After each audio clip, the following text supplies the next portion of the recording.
David and Frank, and this build is called An Altered Fate. It's for actually in support of my wife's second book, and this is the actual final battle scene. This is basically the big climax of the book. Okay. This is awesome. It's an incredibly huge build here. So if you want to take us through a little bit of the details and kind of what's going on in the build? Sure. Yeah, it started off with the boat. The idea is there's these river ships that are powered by magic. And I wanted to do something that's a cross between a medieval sailing ship and a Mississippi sternwheeler. So if you look in the back, there's these two guys, they're wielders, and they're actually moving the wheel with their abilities. So yeah, so I like doing like timber framing, and I just wanted to do a big, massive. I never really tackled a boat before, so for this, the thing that freaked me out the most was the bow, getting that shape. So that's kind of what I started with, and kind of worked my way back. Okay, very nice. And then up here on the rock, you've got all sorts of cool stuff as well. Exactly, yeah. So it started with the boat because I wanted to depict the boat from the books, and then I'm like, well, you know what? In the background, maybe I'll do the river. And the river turned into, okay, well, maybe I should do the entire, final scene with the manor house and the last battle. So it just kind of got out of hand from there. So. Wow. So yeah, you mentioned the big house here. What's that like? Is there like detailed interiors in there, or did you just kind of build the outside? I just built the outside. My first BrickCon, I learned that building interiors is great, but you can't really display them really in a convention setting. And also, they tend to make the builds kind of weaker and harder to transport. So I ended up just focusing on the exterior and making it as fun as possible. And one cool thing, though, is if you look on the side there's a hole in the wall. In the book, basically, there's the two protagonists from the book. They're in that second floor, and there's a guy who basically can just explode rock, basically. So he basically rips the wall down, and then there's someone with telekinesis who yanks the two people out and pulls them out, and that's kind of how the battle begins. So if you look in the side in that hole, it's a fully furnished room with like bed and chairs and rugs, the whole thing. So, okay. Yeah. It's awesome. And then if you want to talk a little bit more about this rock work, what was that like for you? Do you enjoy doing that type of work? I know a lot of the times that can be kind of repetitive, just putting a lot of rock down. For sure, yeah. And it's actually, there's a funny story about that, because I had focused on, getting the elevation and the pathing from the river to the upper level. And I had everything lined up, but then I started adding all the details on the top, like the plants and the buildings. And when I started staging it the day before BrickCon, I realized my elevations were all off. I literally had a building, like the front half of that building was in the middle, and the gate was on the side. So I panicked, and I basically, it took me 7 hours to fix it. Yeah. So a lot of the roads you see here didn't exist, and I kind of had to fix it after the fact. So it was pretty brutal. So, yeah, making changes right up to the show. Yeah. And what's crazy is there's so many components to this build. My kids helped a ton. Like, you see all the water here you see? I couldn't have done it without them. And my friend helped me with the border. And in the book, there's this race of people called Imarans. They're not human, but they're like 7.5 feet tall. They're pretty powerful, and they kind of regulate the use of, or actually the unlawful use of magic, or the abuses of magic rather. And in order to do those, I actually bought custom armor from, I think, was it BrickCon or Brick Warriors? Okay. And spears.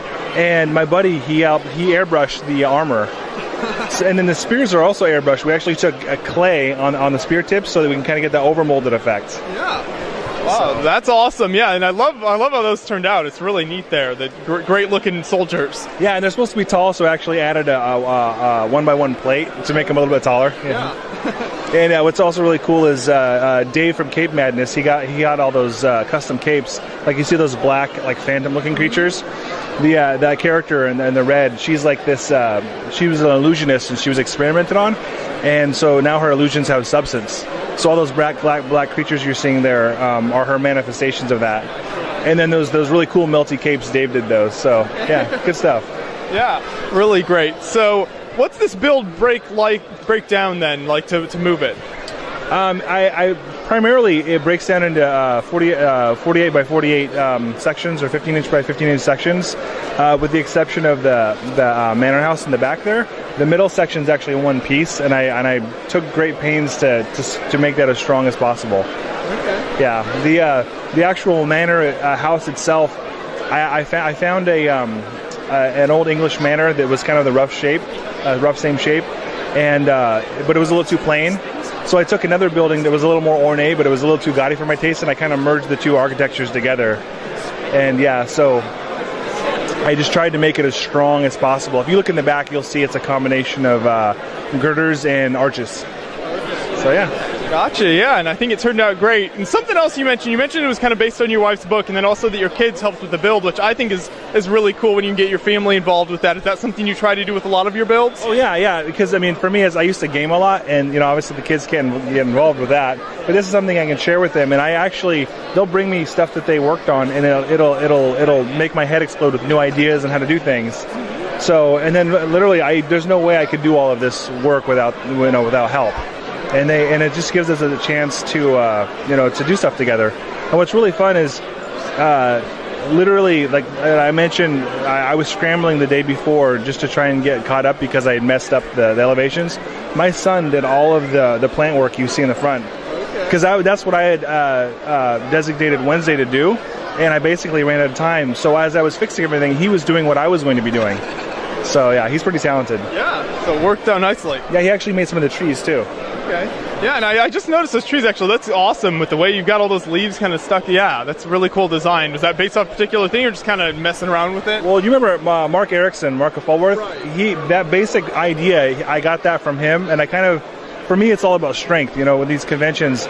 So this particular tree here, I use Technic brick to make it really strong, and that's kind of a technique I grabbed from Thomas Rayford, and I kind of customize it for my own ends. And then the other tree, I guess it looked like what is it? Like a conifer but anyway, they call it the Fulworth tree.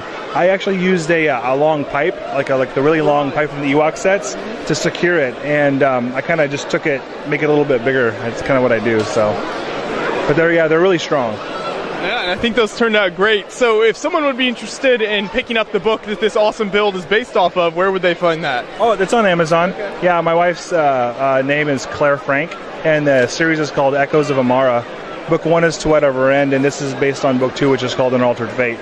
Okay, so awesome. We'll make sure to put a link in the description to that so people can check out the inspiration for this cool build here. Thanks for talking with us.